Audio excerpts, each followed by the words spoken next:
When I got married, my mother-in-law had sneered, "I just don't understand why you're still working." Her disdain was unmistakable.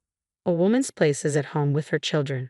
Gary, my husband, never once stood up for me. He'd brush off their cruel comments, telling me to ignore them, but their words were like relentless needles, slowly eroding my confidence. With my own mother gone and my marriage deteriorating, my resentment toward Gary grew. He had never truly been there for me, leaving me alone to bear the weight of his family's criticism. I remember being pregnant with Amanda and hearing his parents' thinly veiled disappointment when she was born.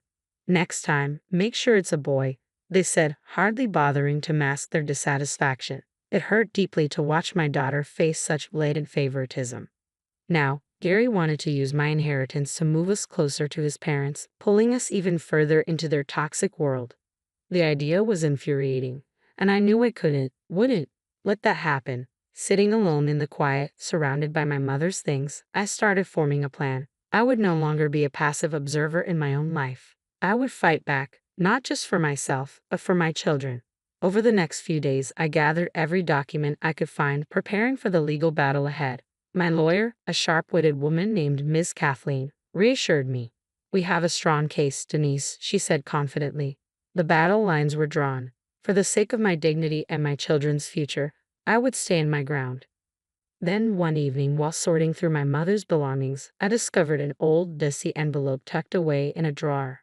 Inside was a treasure trove of stock certificates and property deeds, revealing the fortune she had quietly amassed. My hands shook as I grasped the magnitude of her hidden wealth. More than $6 million in assets. I could hardly believe it. She had lived so modestly, but this showed the depth of her sacrifice and foresight. There was a note in her careful handwriting. "Denise, I saved this for a rainy day. I hope it gives you and the kids a better life. Use it wisely." Tears filled my eyes as I felt her love and protection, like a comforting embrace from beyond. The next day, determined to confront Gary, I found him in the living room, flipping idly through a magazine. "Gary, we need to talk," I said, my voice steady. He glanced up, irritation flickering in his eyes. "What is it now, Denise?" This time, I was ready. This time, I wouldn't back down. I held up the envelope, feeling a mix of shock and gratitude as I explained, "I found something my mother left behind. Turns out, she left me stocks and properties worth $6 million. Gary's eyes widened, a flash of greed and shock evident on his face. $6 million? That's incredible," he exclaimed, his tone unnervingly eager. I met his gaze, resolute. "Don't get any ideas, Gary. This money is mine," I said firmly, disgusted by his reaction. This inheritance was a testament to my mother's love and foresight, a gift intended to provide a better life for me and our children. "You won't see a cent of it," I added, watching as his expression darkened. "You can't just keep it all to yourself, Denise. We're married. What's yours is mine," he snapped, his frustration evident. Anger surged within me. "Is that all you care about, Gary? You don't see me or the kids. You only see dollar signs," I accused, realizing how much he had changed. Gary abruptly stood, his face red with fury. "You're being selfish, Denise. I'm thinking about our family's future," he argued. "What family, Gary? The one you're willing to sell off for your own gain?" I shot back. He took a step toward me, fists clenched. "You'll regret this, Denise. I'll make sure of it," he threatened. But I didn't flinch. "Bring it on, Gary. I'm not afraid of you anymore." With that, he stormed out, leaving me to collect my thoughts. I knew this was only the beginning of a bitter struggle, but I was ready to fight for my children, for my mother's legacy, and for myself. The following week was a blur of legal consultations and tense silences at home. Gary's shock had turned to a cold, calculated aggression, like a caged animal, desperate and dangerous. Then one evening, after the kids were asleep, he cornered me in the kitchen, his gaze wild and menacing. "You think you're clever, Denise? Hiding that money from me?" he sneered. My heart pounded, but I held my ground. "It's not about being clever, Gary. It's about doing what's right. That money is for me and the kids, not for your selfish fantasies." "I'm your husband. I have a right to that money," Gary snarled, slamming his fist on the countertop, making me flinch. His words dripped with venom, but I wasn't about to back down. "A right to what, Gary? To a woman who won't be bullied into giving you everything?" I shot back, meeting his furious glare. His face contorted with anger. "You'll regret this, Denise. I'll make sure you don't get a dime of that money. He spat, his voice thick with menace. But despite the fear his threats stirred, my resolve only hardened. I was determined to protect what my mother had entrusted to me. Is that a threat? I demanded, standing firm as he leaned in close, his breath reeking of bitterness. It's a promise, he hissed. I stepped past him, my heart pounding but my resolve like steel. We'll see about that. The court will decide, I said, striding away as his venomous words echoed behind me. You're going to end up with nothing, Denise. Nothing. The following day, I received a call from my lawyer. Denise, Gary has filed for divorce. He's claiming half of your inheritance, she informed me. Taking a steadying breath, I replied, let him try. I'll fight him every step of the way. Ms. Kathleen's voice was firm with reassurance. Don't worry, Denise, she said. We have a strong case. Justice will be served. That night, as I lay in bed, my thoughts turned to my children, sleeping peacefully in their rooms. This battle wasn't just for me, it was for their future. Gary had become a stranger, consumed by greed and resentment, but I was no longer the woman he thought he could intimidate. As I drifted towards sleep, I pictured the courtroom, the judge, and myself standing tall, not just for the inheritance, but for my dignity, my children's future, and the quiet strength my mother had instilled in me. The legal fight was brutal. Gary's tactic was obvious, to paint me as an uncooperative wife hoarding the family's resources. But his arguments were flimsy, rooted in desperation rather than substance. During a mediation session, in a last attempt to reach a settlement before trial, Gary sat across from me, his lawyer by his side. His gaze was cold, his demeanor bordering on arrogant. Let's be reasonable, Denise, his lawyer began smoothly. Gary is entitled to a portion of this inheritance. It's only fair. I glanced at Miss Kathleen, my resolve unwavering. Fair, I replied, my tone firm. Gary has contributed nothing to this inheritance. It was left to me by my late mother, intended solely for me and our children. Gary's claim to my inheritance wasn't just a legal fight, it was a moral one. My mother had worked tirelessly to save this, not for Gary's whims but for the future and security of her grandchildren.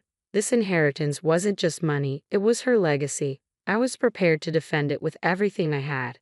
Gary leaned forward, his tone dripping with scorn. Come on, Denise, you're just being spiteful. Don't you think the kids would want their father to have a share? A surge of anger flared within me. This isn't about spite, Gary. It's about justice, I shot back, my voice sharp. You've never once considered what the kids truly need? This is about your greed. His lawyer began to interrupt, but Gary waved him off. You think you can take everything, don't you, Denise? Play the grieving daughter and the victimized wife. I met his glare, my voice calm but resolute. This isn't a game, Gary. You're the one trying to take what isn't yours. The mediator, a stern-faced woman, raised her hands in an attempt to bring order. Let's keep this civil. We're here to find a resolution. Gary cut her off, his voice rising. Resolution? She's the one being unreasonable. The tension in the room was thick and suffocating, but I kept my tone steady. I am being reasonable, Gary. I'm protecting what my mother intended for her grandchildren. Your claims are baseless. Seeing we were at an impasse, the mediator called for a break. As we stood, Gary leaned close, his breath hot against my ear. You'll pay for this, Denise. I'll make sure of it. I walked out of the room, heart pounding but my resolve solid. His threats were empty, his case weak, and I knew the law was on my side. I was determined to see this fight through to the end. In the weeks that followed, I immersed myself in legal preparation. Miss Kathleen and I went over every detail, every document, ensuring I was ready for what lay ahead.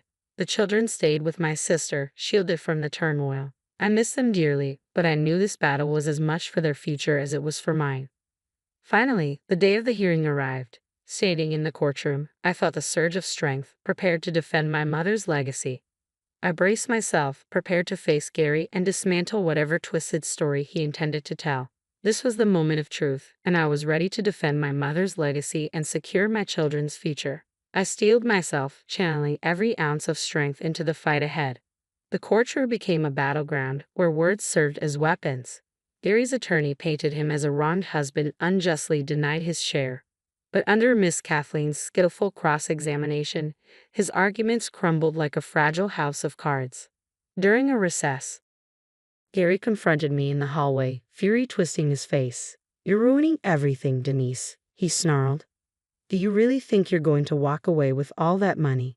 Despite the fear clawing at my insides, I held my ground. It's not your money, Gary. It never was. He stepped closer, his voice a venomous whisper. I'll drive this out as long as it takes. I'll bleed you dry with legal fees. I met his gaze, steady and unwavering. Do what you must. I won't let you bully me into submission.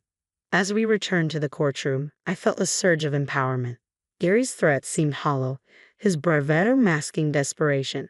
The final verdict brought vindication. The judge ruled in my favor, recognizing the inheritance as solely mine. Gary's expression of defeat was unmistakable. While I'd won the legal battle, it came at the cost of my marriage. The family I once knew had shattered. In the weeks that followed, Gary's life unraveled. His reputation, once built on intimidation, crumbled as people saw him for the greedy man he truly was. Word of his downfall soon reached me. He'd lost his job, his friends distanced themselves, and his standing in the community was in tatters. His fall from grace was sharp, and though I couldn't feel pleased, there was an undeniable sense of poetic justice. One evening, a phone call interrupted my thoughts. It was a mutual friend. Denise, have you heard the latest about Gary? I paused. No, what happened? He's leaving town. He lost his job and his house. He's pretty much destitute. A complex emotion stirred within me, not quite satisfaction, but something close. Gary had sown seeds of destruction in his pursuit against me, but ultimately, he was the one who unraveled. After hanging up, I gazed at a picture of my children on the mantel. This fight had been for them, for their future and security. That night, as I tucked them into bed, a deep sense of peace washed over me. The battle was over, and we had come out stronger, free from Gary's shadow, and ready for a new chapter. Life would be different, but we were together, and that was all that mattered. In the months following the court ruling, life found a new rhythm. The victory brought closure, yet it marked the beginning of a new journey of healing and rebuilding. I decided to sell our old house, which held too many bitter memories. Each item I packed was a step further from my past with Gary. I was committed to building a better future for Amanda and Andrew. One day, while sorting through old boxes in the attic, I found a photo of Gary and me during happier times. For a moment, I allowed myself to grieve for the life I thought we had, for the love I once believed was real. But as I looked at his face in the photo, I realized that the man I had married no longer existed. He had shown his true colors, dark and unpleasant. With a decisive motion, I tossed the photo into the trash, a symbolic act of letting go. Moving to a new town brought us a fresh start. I found a cozy home in a welcoming neighborhood, and the kids quickly made friends at their new school. I immersed myself in my writing, finding solace in the worlds I created. One evening, as I was tucking Amanda into bed, she looked up at me with her big, innocent eyes and asked, "Mom, do you miss Dad?" The question caught me off guard. "Sometimes I miss who I thought your dad was," I said softly, "but we're better off now." It was true. Despite everything, we had found a way to move forward, stronger and more united. "We're a strong team, just the three of us," I added, and she nodded with a maturity beyond her years. "I like it here, Mom. I like our new home," she said, her words warming my heart. We had come a long way. As I lay in bed that night, my thoughts turned to Gary's downfall. His greed and malice had backfired, leaving him with nothing. While I took no joy in his misfortune, there was a sense of justice in the outcome. The road ahead for the kids and me would be long, but we were finally on a path to healing. With the inheritance securely invested, I knew it would provide for their education and their future needs. I closed my eyes, thinking of my mother. Her strength and foresight had been our salvation. In her wisdom, she had given me the means to protect myself and my children. As I drifted off to sleep, I felt a profound peace. The storm that had once threatened to uproot our lives had passed, leaving clarity and hope in its wake. We had weathered the worst, and now, with a new day dawning, it felt like anything was possible.